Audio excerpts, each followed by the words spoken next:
interesting workshop.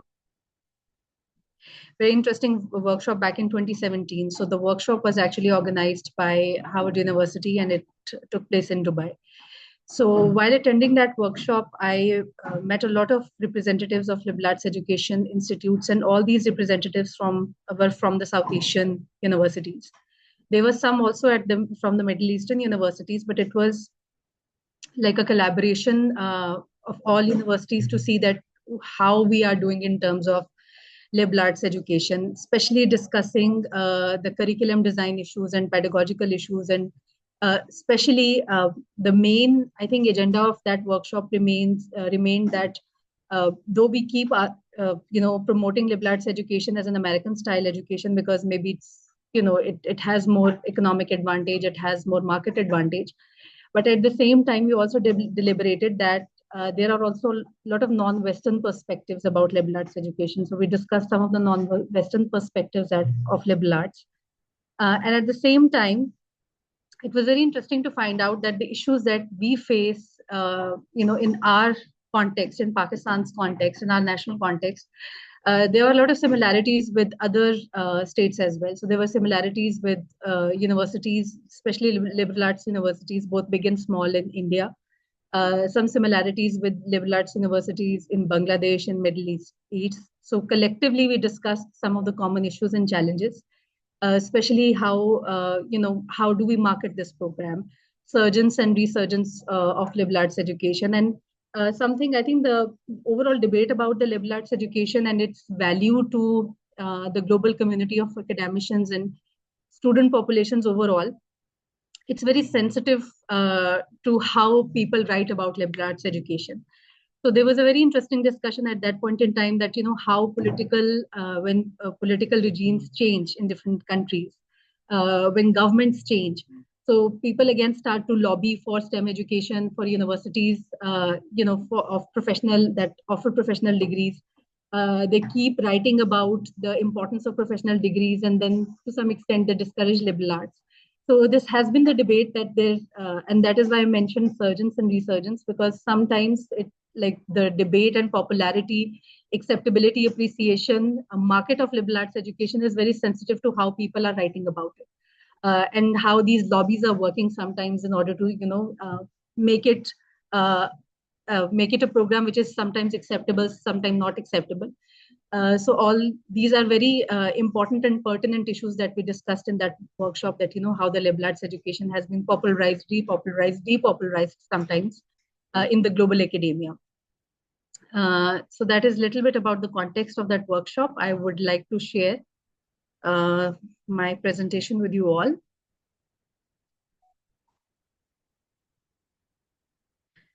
Okay, so I hope you can all see my screen. Yes, ma'am, it's visible. Sure.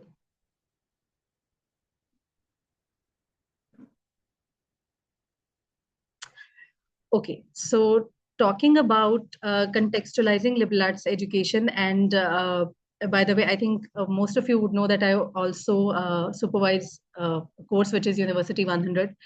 And one of the modules of University 100 is about liberal arts education. And the faculty who's teaching University 100 has taught it before, they would agree with me that our agenda is that we make our students see a points of liberal arts education, that why it is important for them to be enrolled in a liberal arts program, how it is different from what other universities are offering, and why it is important for them to see a benefit of the liberal arts degree.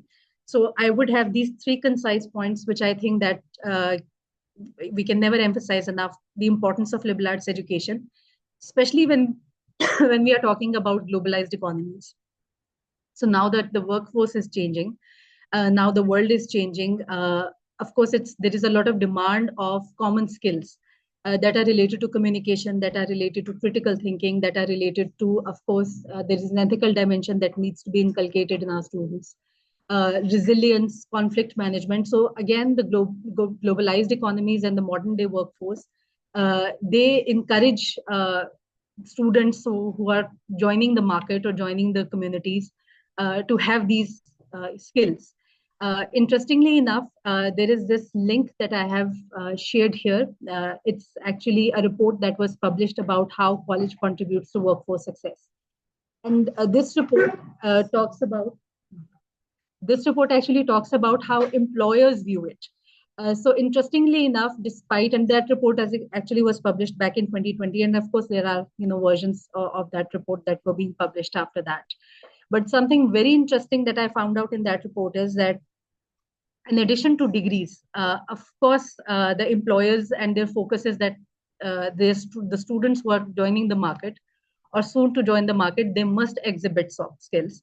Again, if I can open this report for you, and there's a particular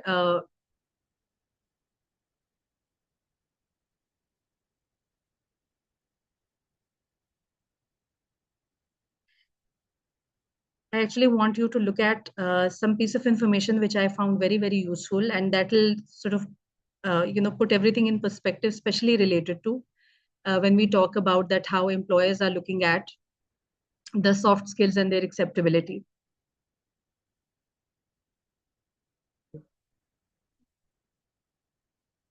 Just one second, let me just.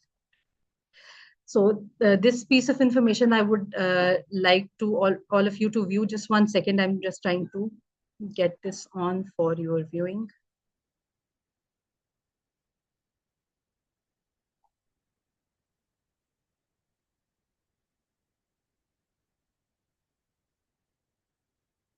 Right, so so this piece of information I found very, very useful, especially when we were talking about that, we need to understand liberal arts education, and especially when we are advocating that despite criticism and despite, people who are sort of putting other professional degrees at advantage, I think it's very important to see how employers look at it.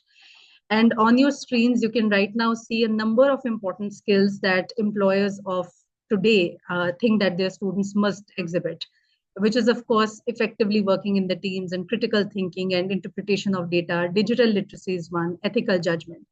And you can see that the percentages of employers who are accepting these skills and who think that they are very, very important for their employees to exhibit, they are very higher in number. So you can see the range of acceptability and appreciation of skills that these employers are looking at.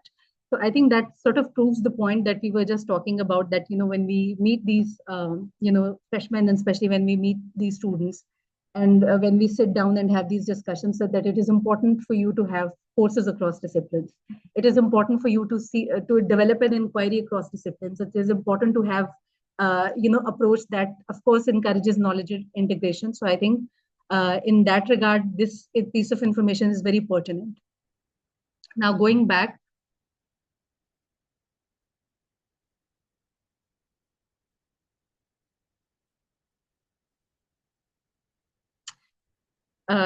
to our discussion, of course, I think this has become actually the norm whenever we meet, whenever faculty meet. I think this actually has become like a regular discussion where we say that, our student populations are changing. They are changing every day, batch after batch, session after session. I think everybody, if not all, I think most would agree that, there is this constant challenge as faculty that we face, that, these students, we cannot teach them the way that we used to. So year after year, as faculty, we also have to evolve. So of course, there is a growing demand about innovations in pedagogy, about looking into and doing the introspection and teaching methods that we apply for our students. So I think that demand also comes from how our student populations are changing, and how these changing populations are actually sort of, putting a challenge for us as faculty and academicians, that we need to sort of, evolve. And innovation in pedagogy, innovative and creative methods of teaching, I think it's actually the core of liberal arts education. So in a way, liberal arts education sort of, promotes innovative ways, creative ways, experimenting with teaching, understanding that how students learn, understanding their perspectives, making again education more valuable for them. So that, of course, has also created a lot of advocacy for liberal arts education, that we have to do introspection into our teaching methodologies, and we have to again adapt to new ways and new means. I think this point has never gained more strength than at this time that we are sitting, because of course we are talking about AI and higher education, and of course so we all are evolving. We are changing our practices. We are rethinking our courses. We are rethinking our course policies and course design. So I think that also sort of gives the advantage and strength to this point that we have to evolve. So this evolving need of student populations that are changing, technology that is, it's like it's all-time high at popularity. So all of these are moving us to think more in the liberal arts perspective and liberal arts education's perspective.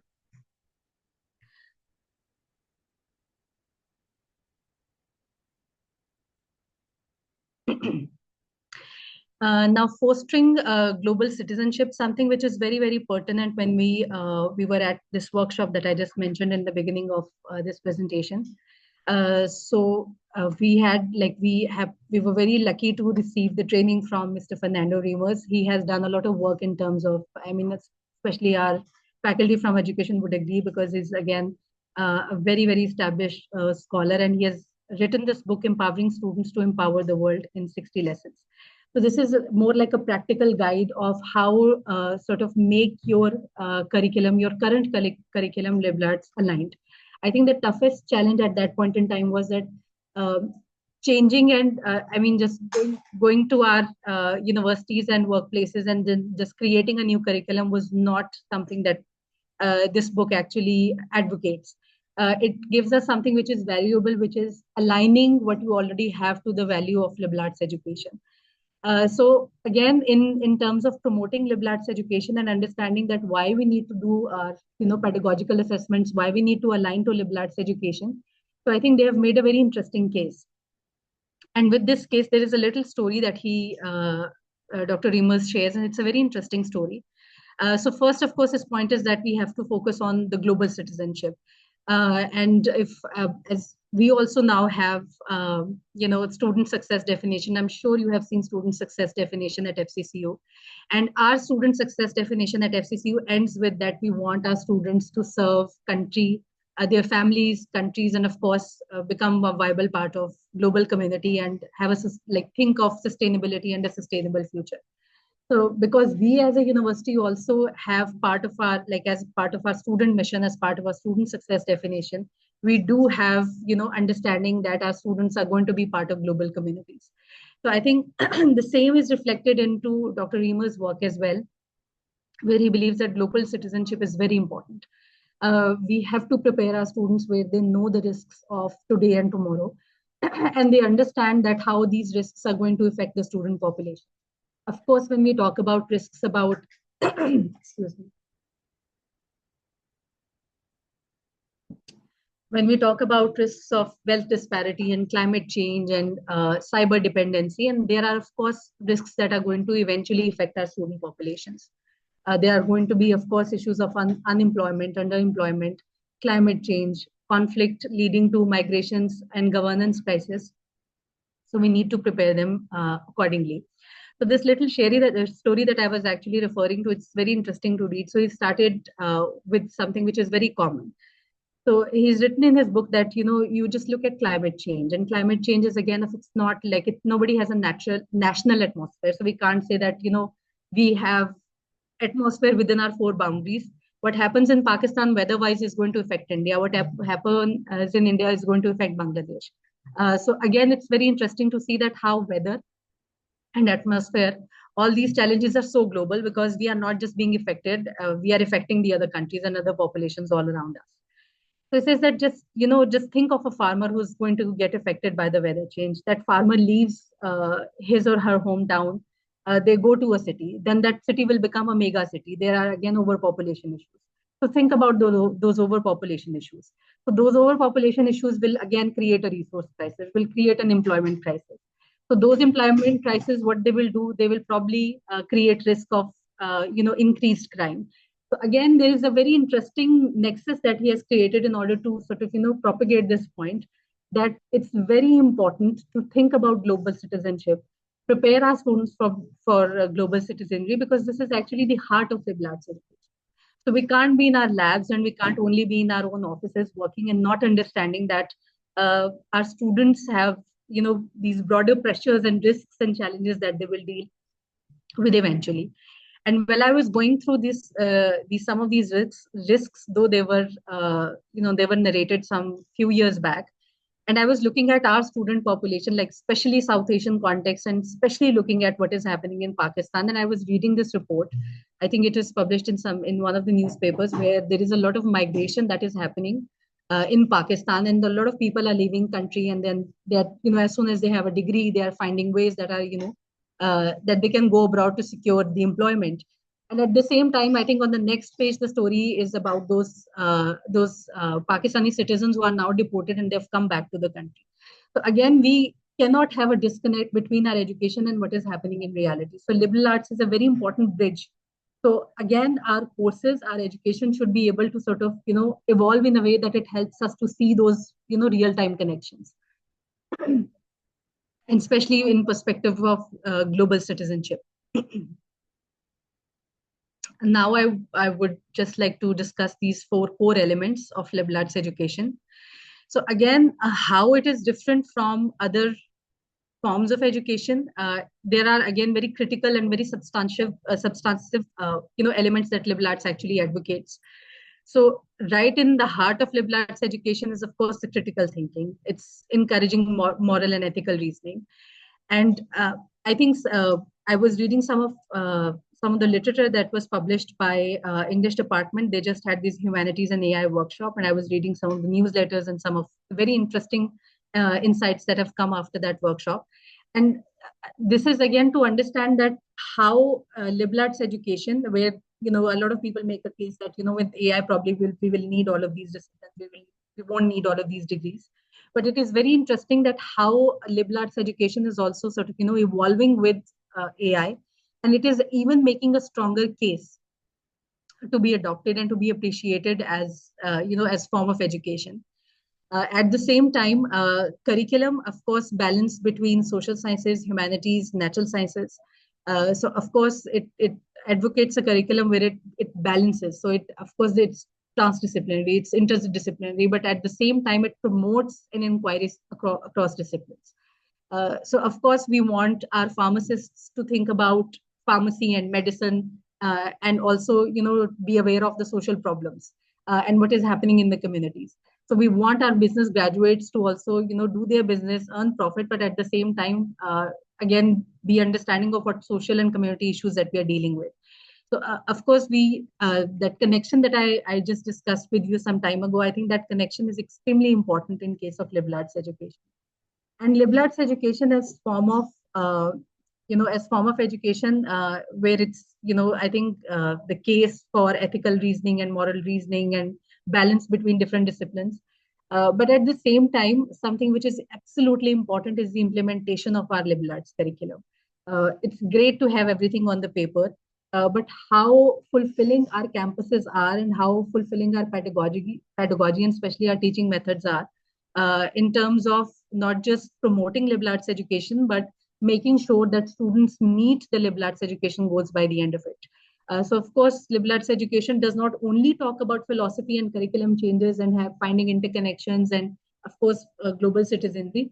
It's the core philosophy, no doubt, but they also demand for a learning context where we have a campus culture which promotes community engagement, which promotes global perspective, where our teaching methodologies do reflect student learning, student-centered learning, experiential learning.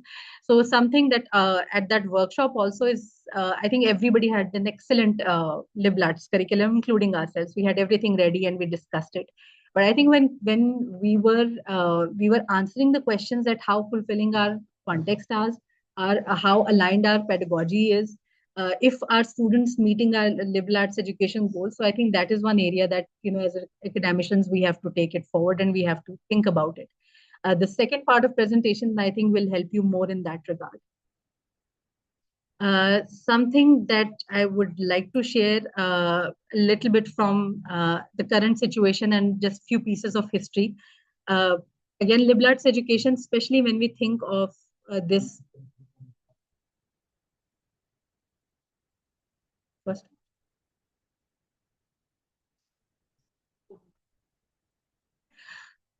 Thank you. All right. So liberal arts education in Asia, of course, because all these universities were primarily from South Asia. So we were very interested to look at the South Asian perspective. And our problems are very common. And I think, that, regulatory bodies are not on board and we don't have enough funding. And, what do we do? When the education policies change, they restrict general education credit. So all those, I think, concerns were very, very similar across universities that were there on the table. And all of us were from South Asia. But I think there's something which is very interesting to find out. Although at that point in time from Pakistan, there were only two universities, three universities. We were there, LUMS were there, and then Habib University was there. And I think these three universities are not representative of the entire higher education scene in Pakistan. And that was also the case with some other countries as well. But despite what that table represented at that point in time, I think the interesting thing is that, yes, there is a lot of advocacy and presence of liberal arts education. May not be as labeled as liberal arts education, may not be labeled as American style education, but there have been traditions in Japan, in China, in other parts of the world, especially other parts of South Asia and Asia in general, where there is presence of liberal arts education. Again, a little bit of history that I would like to share here is that, again, China is taking the lead. All the articles that at least I have read, it's a very interesting article if you would like to sort of see how this liberal arts education tradition has started, where we are right now, where we will go with this. So this article, Historical and Global Perspective on Liberal Arts Education, it's an excellent article. It's available online. It's free of cost. So when I was going through this article, they talk about different kinds of traditions across non-Western traditions. So there, again, the China was taking the lead, and they actually call it China traditional education. They don't, of course, call it liberal arts education, but they call it China traditional education or traditions education. So it was very interesting to find out that how they have taken that value of liberal arts education may not be available as label of liberal arts education, but they're promoting the same tradition. So these, again, some of the examples that how different countries historically have taken liberal arts education and its values, especially understanding that these connections are important, connections from humanities and literature to social science to natural sciences.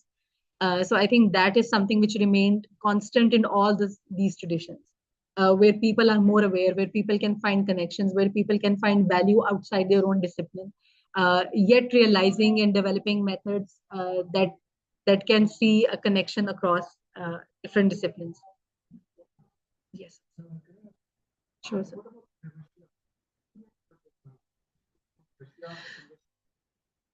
So this article, it has a little bit of information on Russia, but it's not like very evident. And unfortunately, during the workshop also, where we have heard voices from almost all parts of the world about liberal arts education, there is very less to offer about Russia. So that I would say that this article at that workshop also, we didn't get much about. So for my online participants, I'll just repeat the question. The question was about that if, the perspective of liberal arts education on Russia. So that was, I was responding to. Okay, key challenges about liberal arts education. So when, during these discussions, I think we have categorized the common challenges that are, of course, self-related challenges, institution-related challenges, society-related challenges, global and then market-related challenges. So these were some of the common challenges that we all found. Some had more institutional related challenges, like, for example, the colleagues from the India, they were talking about that how rigorous the requirements are and how difficult it is to negotiate with their regulatory boards and their education regulators. But some of the concerns remained the same throughout all the universities that participated in the conference. With self-related first, I think the first challenge is of the knowledge gap, where as faculty, as staff member, as student, where we see that there is, we remain skeptical about the value of liberal arts education. And I think the biggest concern during the workshop was also that, immediately, you cannot make your students see the advantage immediately. So again, that conversation that has to happen, that, the advantage will be realized after, they graduate, when they go and join their life and they go and join their workplaces. So these benefits will be realized at that point in time. So again, that is something that, there was a common concern. Just 1 second, I'll just stop here for a minute.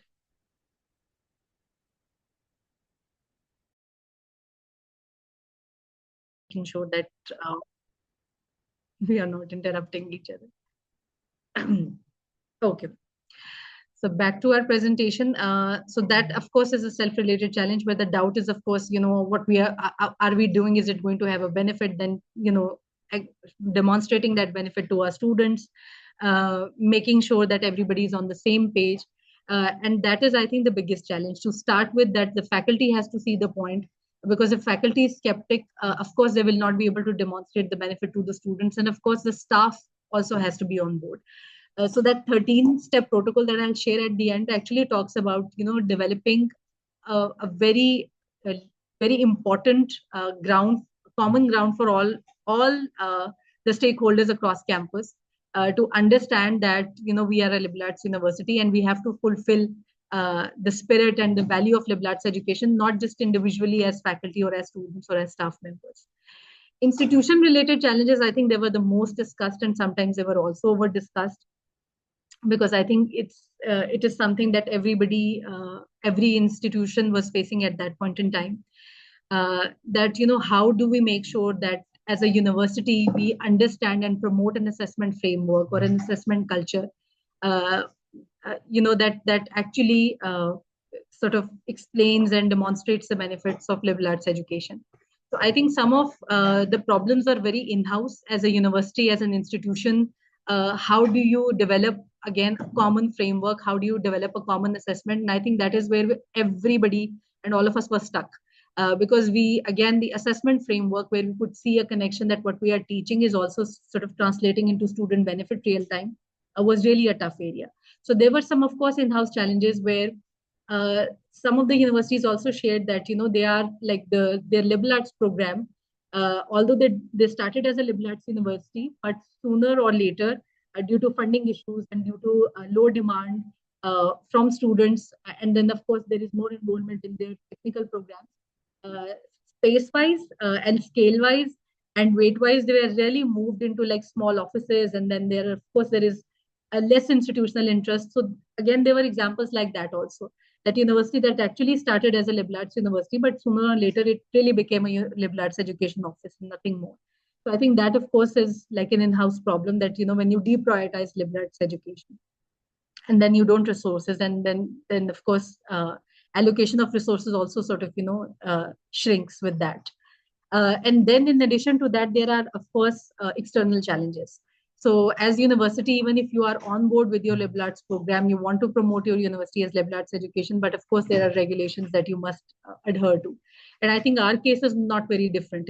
I think in our university, especially after 2023 HEC's policy, I think this discussion has happened by a number of times by Vice Rector Office, that how we are looking at it and how we don't want to compromise on our liberal arts education program, because we have to agree to, again, HEC's 4-year program.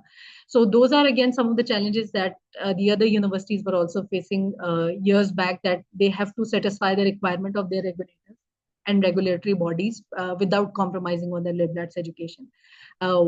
Again, was there a compromise? Yes, largely. They had to compromise because of to run their programs for NOCs, to continue with their enrollments, they had to make some compromises. So I think that is, of course, an institution-related problem. Continue to happen. Then, of course, there is society-related. I cannot tell you how many times I have this conversation with parents who visit academic advising center when they secured the admission in the program. And, a lot of, again, discussion happens that, why they are taking courses from other disciplines, why we are offering general ed, why do they have to do 45 credit, what will happen to them if they only do major in 4 semesters or 5 semesters versus a student who does a degree, 4-year degree, entirely in their own subject. So those discussions are, of course, are not restricted to, again, faculty and students. Those discussions are for the broader body. Again, parents who are concerned about the value of degree. So of course, and so as a society, how do we take it? And I think we really celebrate that how we are emerging as a society, but I think that bias of certain professions and certain degrees remain. So I think this question, and this has become a common question when a student wants to change their major from computer science to literature, or they want to do like a different major, they want to do a different degree. So parents keep asking that, what you will do with the degree. So again, they can only see the education and means to a certain job. So that has become a challenge, because they are unable to see that, what good it has to offer. They will only see that this degree just means should be a mean to a particular kind of a job or a particular kind of a pay scale. So that has been the challenge for us as well. Then global context, I think this is something that I just right in the beginning, there's a lot of literature available and a lot of articles that are written at different at different forums, that how the debate and prioritization and deprioritization of liberal arts education, a popularization and depopularization of liberal arts education is very subject to politics and political agendas and governments sometimes. So again, understanding that globally, how do we value liberal arts education, and how do we see that it has a potential to solve, global risks and global challenges, also becomes a debatable area. Then, of course, employability. We have just seen a testament from some of the employers who believe that, yes, they must exhibit these range of skills. They should know how to do conflict management. They should know how to do communication. But I think in the market also, even if the employer believes that the student should come with a set of values that exhibit all, range of skills, again, the bias is also towards, what degree you have come to the employer with. And of course, preference for a professional degree in the market is also something that we also see that companies and employers do have their inclination towards a professional degree, and not understanding that liberal arts education, what they want is a liberal arts graduate, but what actually they, at the same time, that individual should also have more professional oriented degree. So I think there is also a confusion in the market where they want more diverse individuals, but at the same time, they are not open to liberal arts degree at the same time. So I think that has been the challenge for the market as well.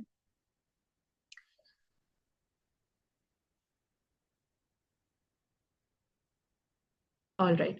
So this 13-step protocol, so it's like a step-to-step guide. Although if these protocols are designed to have a campus-wide liberal arts education, policy and a curriculum that is supportive of liberal arts education.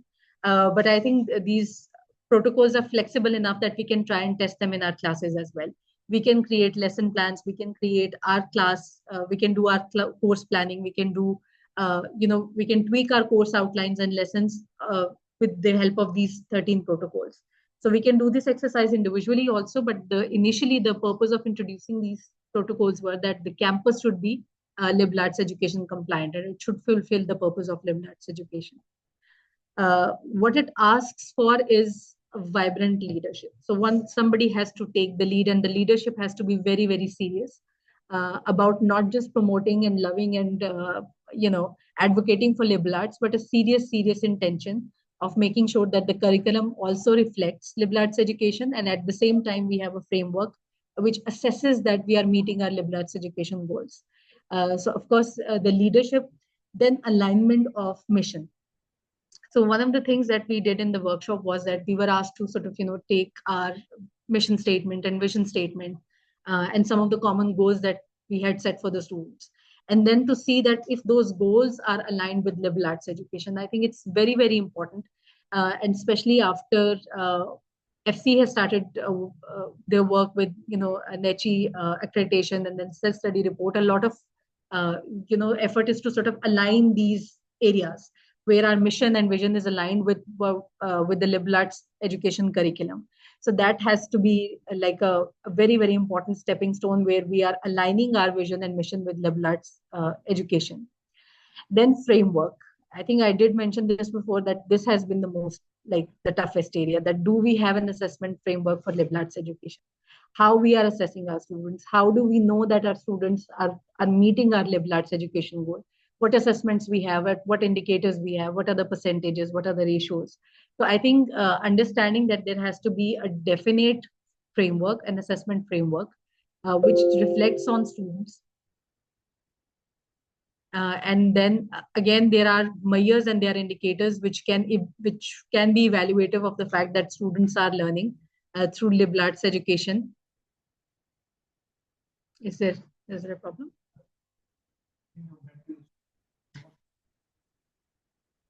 Anybody from CSC, if they can put the laptop on charge.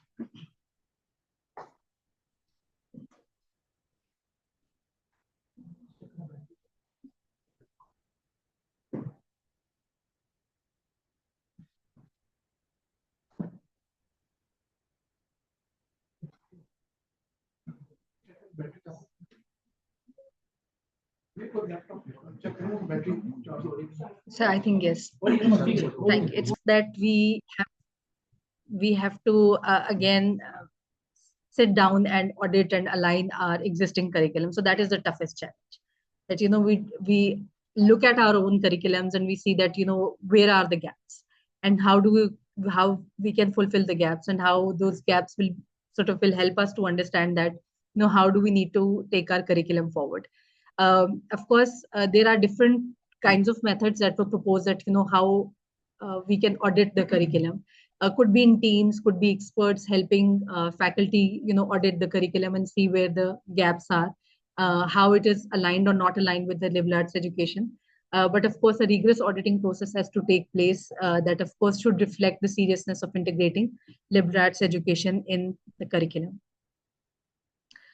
Then designing the prototypes. This book that this protocol is taken from, it has, again, prototypes in it.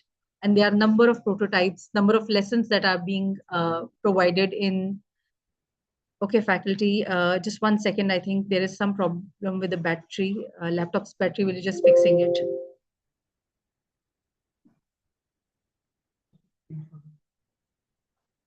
Is there something that I should do?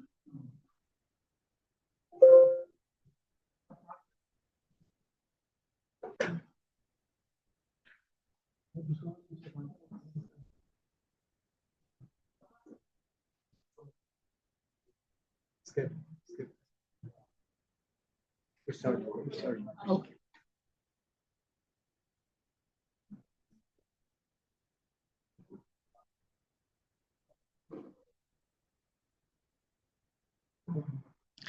Right. So we were at the prototype. So again, this book is again available online. There are a lot of lessons that are available.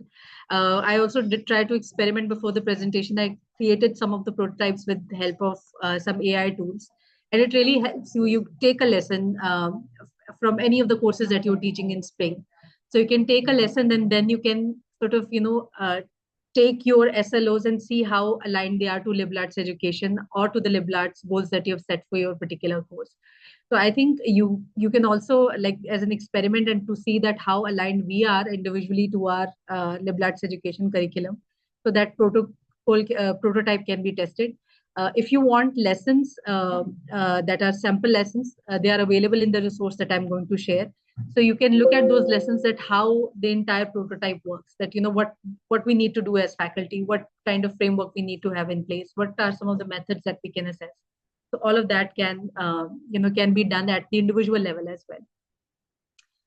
Communicate vision, framework, and prototype. Now, since this protocol was designed for the university, because the idea was that the universities should become liberal arts aligned. So the protocol, again, something which is very important at that point in time was when we were like experimenting with this protocol is that usually the intention is right, effort is there, but there are still communication gaps. What we want to do with the changed curriculum, what we want to do with the prototype, what we want to do with this whole aligning exercise, it has to be communicated very, very effectively and very clearly across all stakeholders on campus. Because sometimes when we start an effort, and again, if people have again different perceptions related to what as a university we want to do. So if faculty is not on board, or if staff members are not on board, or if students are not understanding where we are going with this, so I think it's a very, very important step to communicate. It's very important to communicate what we want to do through this prototype across campus. And this actually reminds me one of the exercises I think we all experienced when we were preparing for Netty's team visit. And I'm not really sure how many of you have attended that, that exercise when all the entire self-study report was displayed for the students and faculty and, staff members to see and ask questions. And there were some very interesting questions that students have asked about different Netty standards. And, as a university, what do we want to do with this accreditation? How it is going to help them. So I think that kind of communication needs to happen, that once it is developed, it needs to be communicated effectively across campus, where everybody can ask questions, gain clarity, and see a point of experimenting with the prototype.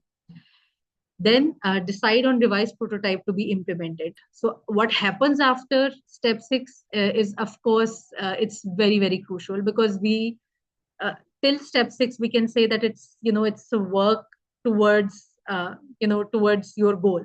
But after step 6 actually becomes what it looks like meeting your goal, when you have taken the feedback, when you have spoken to the stakeholders, when you have you've looked at what people have as reservations and concerns, and when you start to improve on the prototype, that's how you move towards meeting your goal. The implementation of the revised prototype is absolutely important, where we look at that what changes that are being suggested, they are being met and they are being taken for the implementation. Then step 8 is, of course, identifying resources and implementation of those resources. Of course, nothing can be realized until unless we have right resources, correct resources that are helping us to achieve our prototype, or helping us to achieve our liberal arts goals. So resources could be varied. For example, how do we imagine our classes if we are preparing for a class which should reflect the culture of liberal arts education? So how do we imagine or reimagine our classes? What kind of resources we need? What kind of in-class experience we want our students to have? So I think thinking in those dimensions once prototype is implemented, and again organizing these resources, is absolutely crucial for the implementation and fulfillment. Moving on to the last set of steps.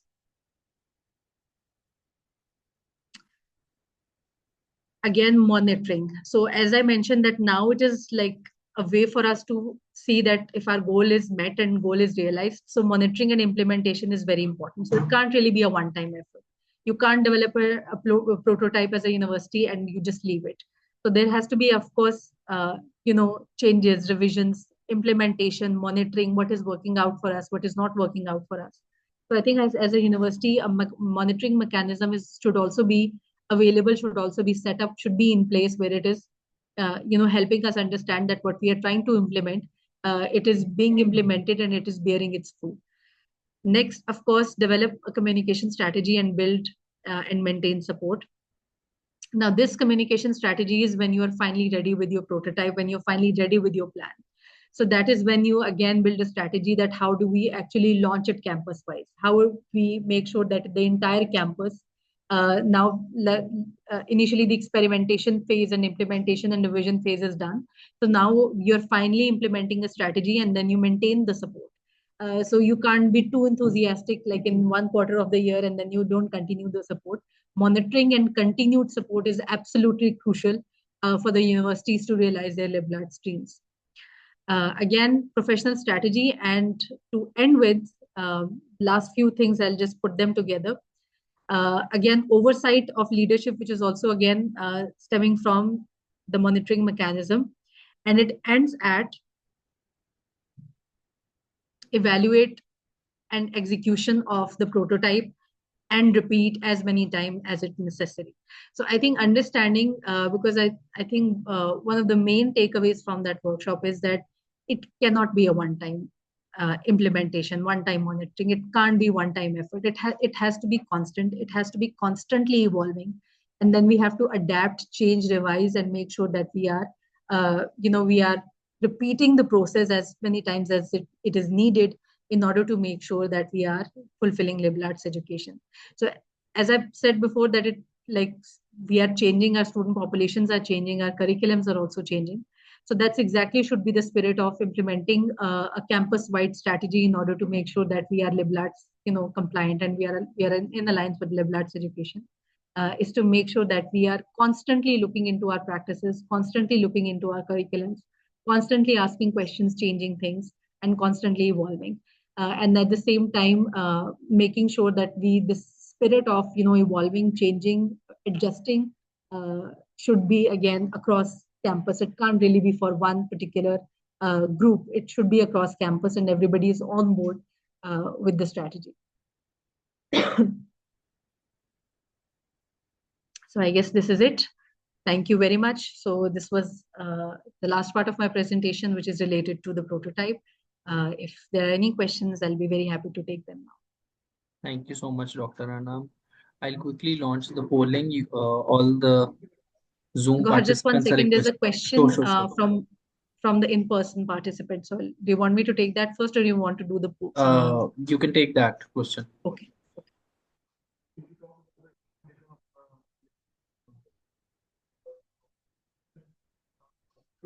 Two different approaches. At the moment, probably the prevailing way is to take or select few subjects and offer these subjects in the curriculum of the various courses. This probably, in my opinion, is not a good idea. The best way would be to identify those skills which you already identified, the global survey, the critical thinking skills, problem solving skills, quantitative skills, and all those things, which are the heart of liberal arts, right? Absolutely. And proven fact also all over the world. So we need to involve those components in an embedded manner into already existing courses which we are already offering, right? So this would be, more practical in my opinion.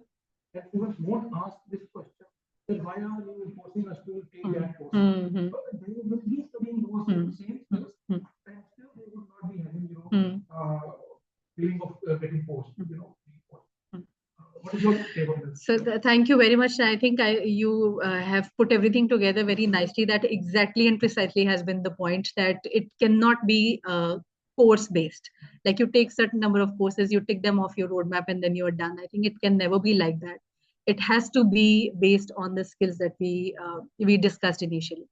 So regardless of your educational background, it does not matter if you are economics or literature or science or biology major.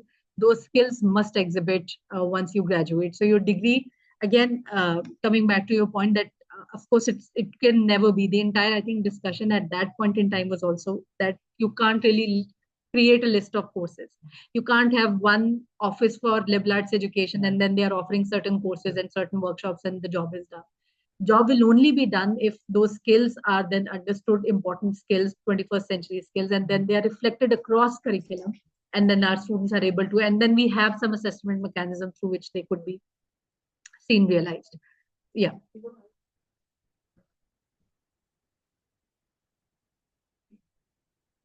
Yeah. Yeah. Right.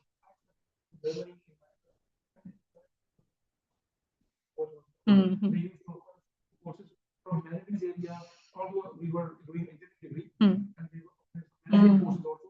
We took those courses and they were beneficial also. But I always felt that these should be part of the curriculum. Absolutely. I think unfortunately that has been the case. And the question, sir, can I have Dr. Ashar Ramesh has asked a very interesting question, and it was a comment rather that the overall design of our liberal arts education, like in various universities, is that we create a list of courses that regardless of if you're in engineering or if you are doing any kind of program, you do these courses and then they fulfill the liberal arts education requirement. Well, that is not the case, and I think the purpose of this entire workshop and generally the discussion that we have about liberal arts education is that it's not restricted to few courses. It can't really be that you take a social science course, you take a arts history course, you take a philosophy course, and then your job is done. Unfortunately, at that point in time, most of the universities had this kind of design where there is a list of approved courses and students, regardless of their background, they used to take it. So I think it is very unfortunate that the approach has become like that, where it has become so restrictive that a certain courses are required. But I think the purpose to offer those courses is the larger purpose that students should have that skill is somewhat compromised. And that should be the spirit of the lectures. Sure.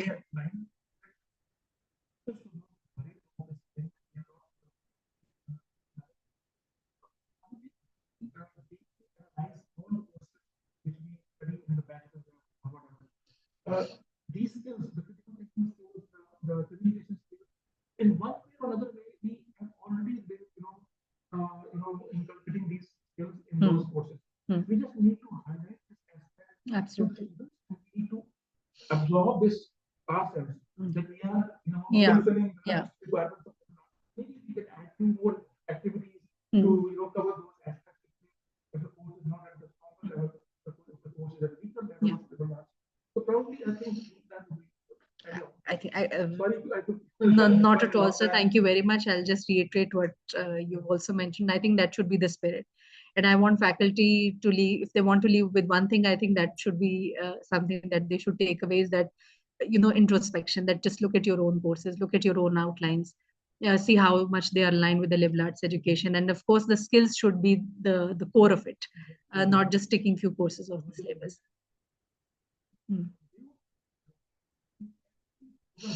No matter what degree you have, you need to have that. Absolutely. Yeah. Yeah. So maybe employers are looking at it differently. Absolutely. On the road, there is some problem. You stay away, stopping your car, getting on the car. So Everyone knows that you're on the road. Thank you very much, sir. Any questions from our Zoom participants? Any questions from in-person participants? We have a few comments, and we have something from Dr. Saima Majid. She says we are aligned, however, seat limits in course in a source of stress for student enrollment in diverse subjects. So this is a comment. And there's also a question that how can we make the process of taking different subjects easy? I can only, it's just a one-line answer. I think that starts with a very basic skill, that is time management. If you plan your course registration on time, if you pay your dues on time, and if there's a financial constraint, you submit your application to Financial Appeals Committee on time, you get a timely decision, you can plan everything. And then, this will resolve the issue. But I think the entire purpose, and especially the students and Dr. Saima, I cannot agree more, because right now I know I'm going back to my office and it's flooded with students asking for seats in courses, and I cannot help them, but I'm going to have those compassionate conversations with them that I'm going to ask them to take it next semester. But I think all faculty advisors and everybody, I think I would encourage that this is very basic. It's all about time management. The course registration started on November 20th, so it's like few months back. So I think that will resolve the problems, and then they will have more choices, more liberal arts choices, more diverse courses that they can take.